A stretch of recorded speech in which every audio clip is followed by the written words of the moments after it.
Girl, let me tell you about something that happened to me in corporate that probably happened to you too. Matter of fact, I'm almost certain it happened to you too. Because it wasn't just one specific moment, because it was never one moment. It was every moment, every single day.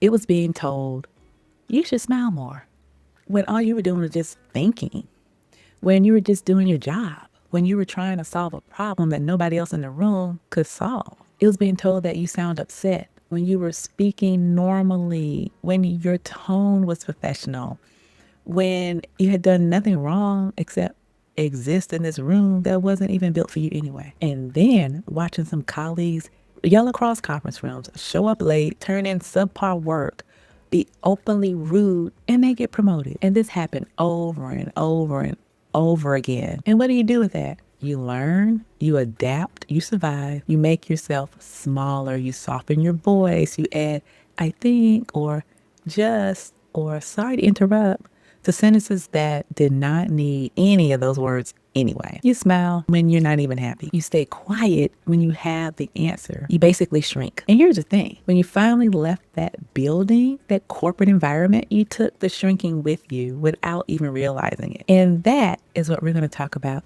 today. Now, after I left corporate, I thought I was free. I thought leaving the building meant leaving the behavior. I thought that once I was working for myself, answering to God and not to the corporate hierarchy, I would finally just be myself.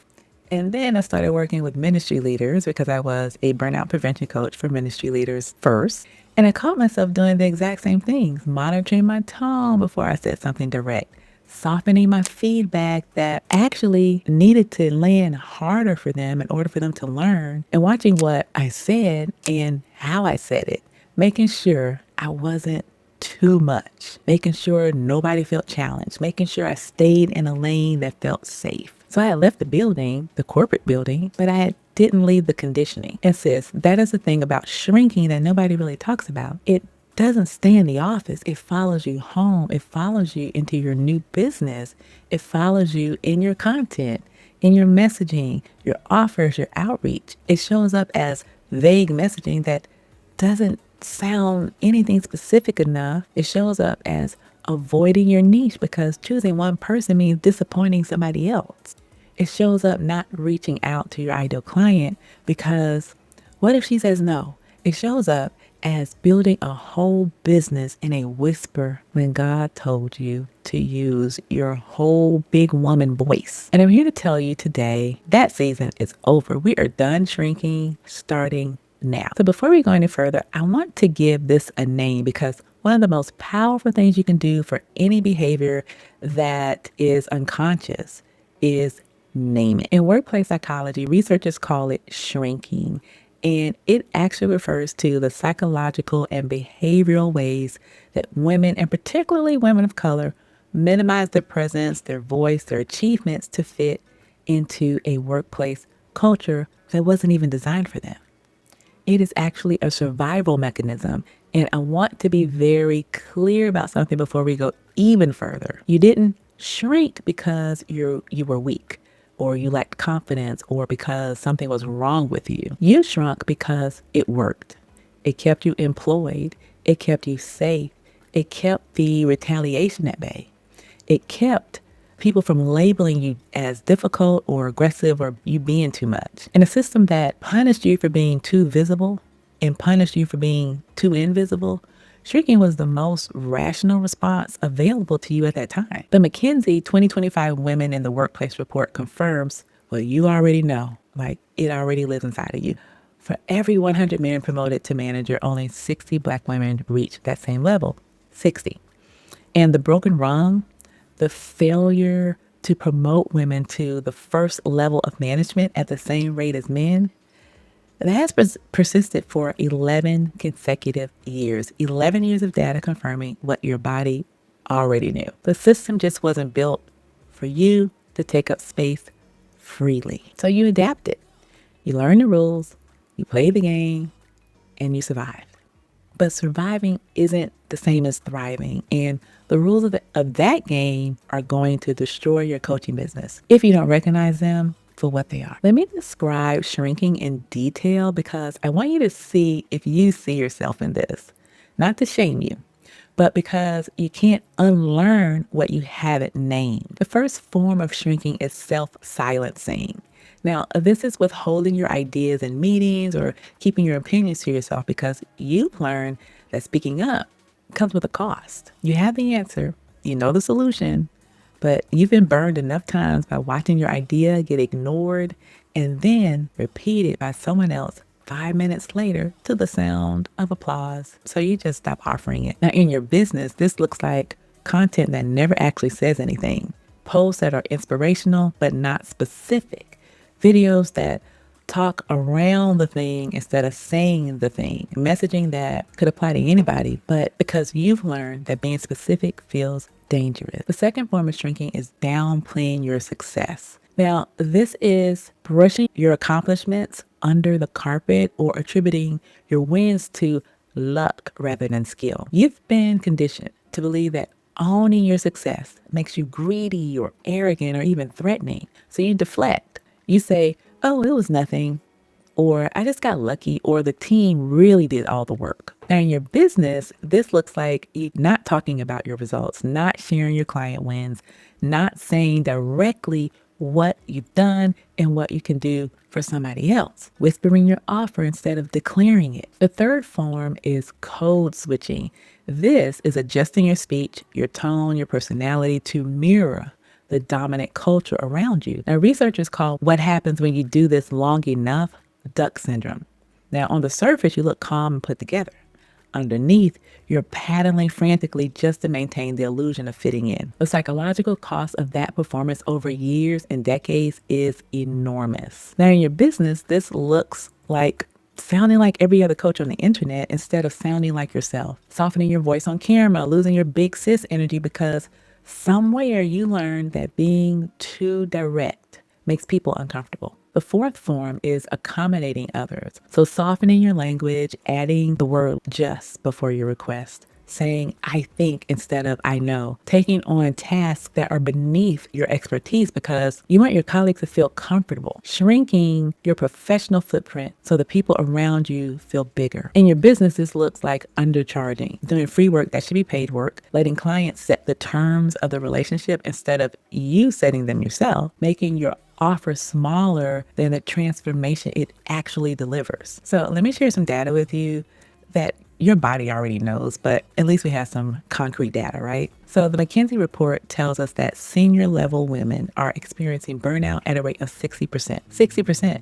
compared to 50% of their male counterparts. And this isn't happening because women are less resilient. It's happening because constant self-monitoring, the kind required to maintain the performance of shrinking every single day, is exhausting in a way that accumulates over years into what researchers are calling low-grade workplace trauma. So you weren't imagining it. You weren't being sensitive. You were actually experiencing something real that had a measurable cost to your body, your mind, and your career. But that also confirms the double bind you lived every single day. Women are penalized for being too assertive. They are labeled aggressive, bossy, difficult, but they are also penalized for being not assertive enough. They are labeled passive, unambitious, not leadership material. There is no version of showing up that doesn't come with a penalty. So you learn to perform the version that kept you safest. And that version required you to make yourself smaller than you actually are. Now, for Black women specifically, there is a phenomenon researchers call pet to threat. It describes what happens when a Black woman who was initially supported as a moldable novice starts to demonstrate real expertise and authority.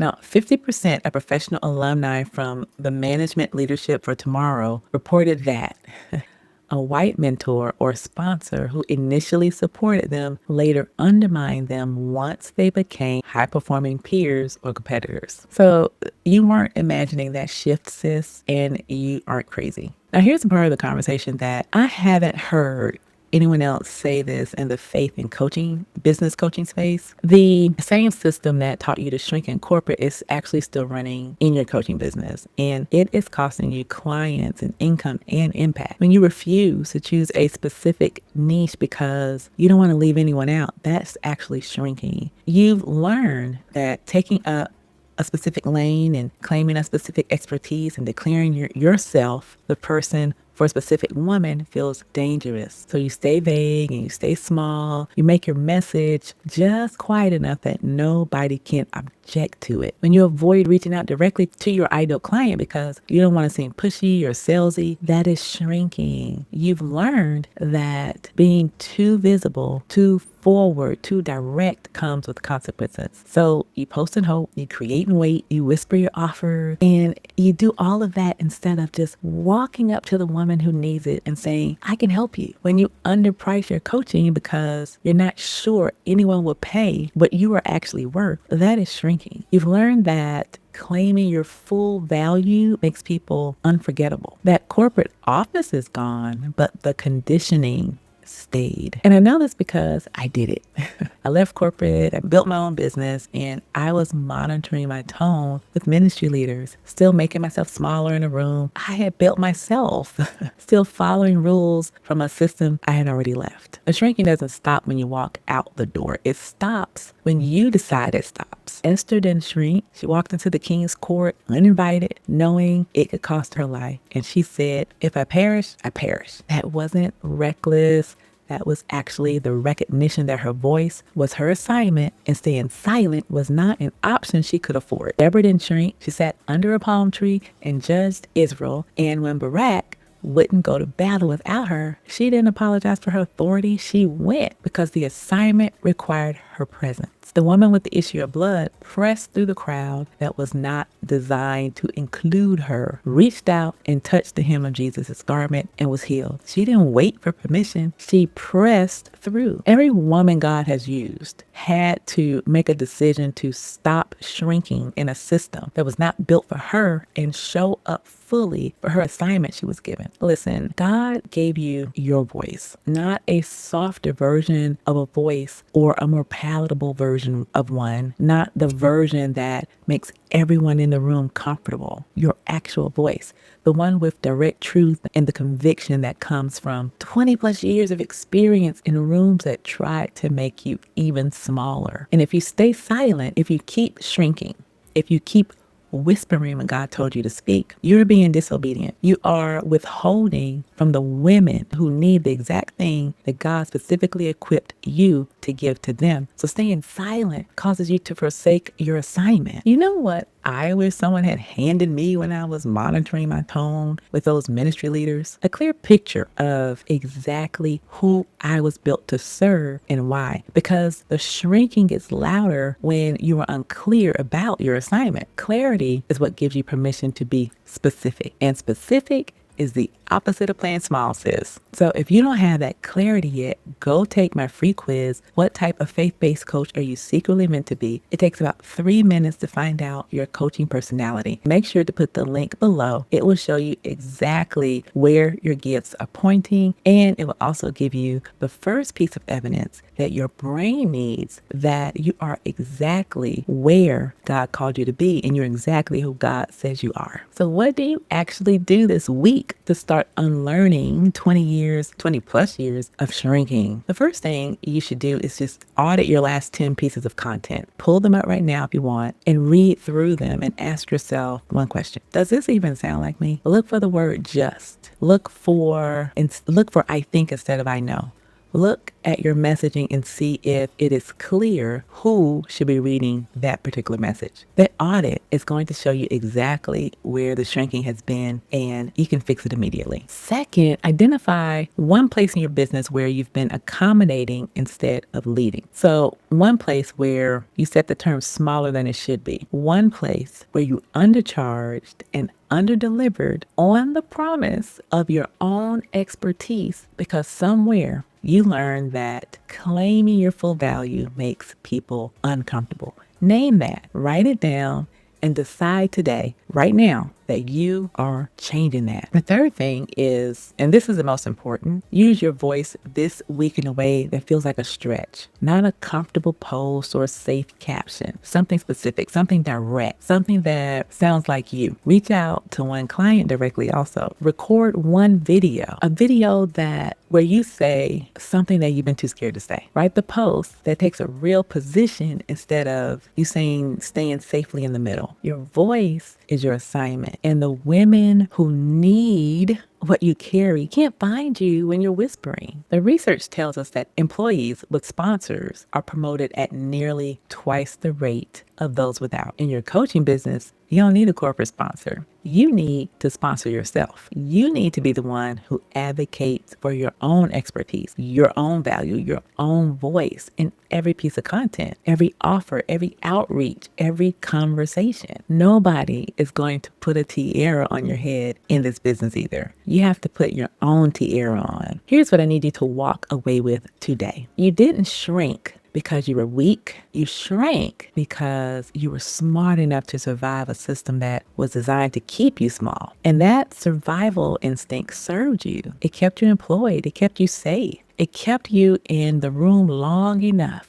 to collect the expertise that is now the foundation of everything you're building. But you are not in that corporate room anymore. And the rules of that room don't apply here. You're building something of your own, something that God specifically equipped you to build with the voice He specifically gave you. And every time you soften it, every time you whisper it, every time you shrink it down to a size that feels safe, you're not protecting yourself. And the women you're assigned to can't find you. The McKinsey data confirms what your body already knew. The system wasn't built for you. 60 Black women promoted for every 100 men, 11 consecutive years of a broken rung, decades of being told, don't get upset when you're just talking, and you should smile more when you're just working, and you sound upset when you were just doing nothing except existing fully in a room that wanted to keep you small. You survived all of that. You left and you're building something better. Now, stop shrinking inside of it. Your voice is your assignment. God gave it to you on purpose, for a purpose, for the women who are waiting for someone who sounds exactly like you to finally say the thing out loud.